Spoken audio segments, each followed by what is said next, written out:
হরে কৃষ্ণ মহামন্ত্র কীর্তন না করে অন্যরকম মন্ত্র কীর্তন করা যায় কি না? বৈদিক শাস্ত্রে কলিযুগের মানুষকে হরে কৃষ্ণ মহামন্ত্র কীর্তন করতে নির্দেশ দেওয়া হয়েছে। 4টি যুগের জন্য ভগবানের দিব্য তান্ত্রিক ব্রহ্মা নামে ভিন্নতা রয়েছে।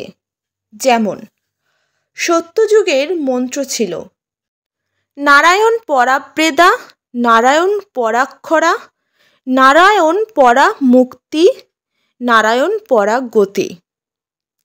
ত্রেতা যুগের মন্ত্র ছিল রাম নারায়ণতর, মুকুন্দ মধুসূদন, কৃষ্ণ কেশব, কংসারে হরে বৈকুণ্ঠ ব্রাহ্মণ।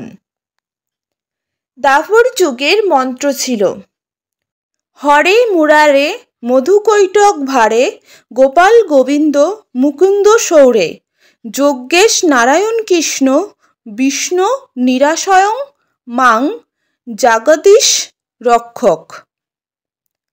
কলিযুগের মন্ত্র ছিল হরে কৃষ্ণ কৃষ্ণ কৃষ্ণ হরে হরে, হরে রাম রাম রাম হরে হরে।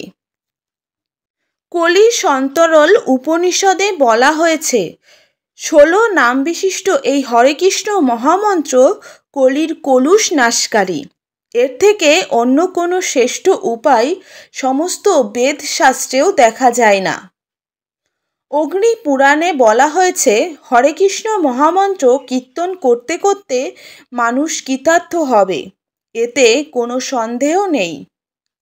শ্রী চৈতন্য ভাগবতে বলা হয়েছে প্রভু বলে কহিলাও এই মহামন্ত্র, ইহা জপ গিয়া সবে কইয়া নিবদ্ধ, ইহা হইতে সব সিদ্ধ হইবে সবার সর্বক্ষণ, বল ইথে বিধি নাহি আর।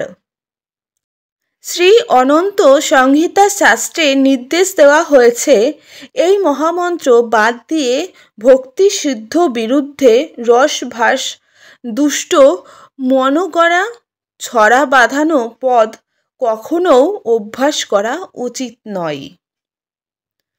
হরে কৃষ্ণ, রাধে রাধে, জয় গোপাল, শ্রী গুরু জয়।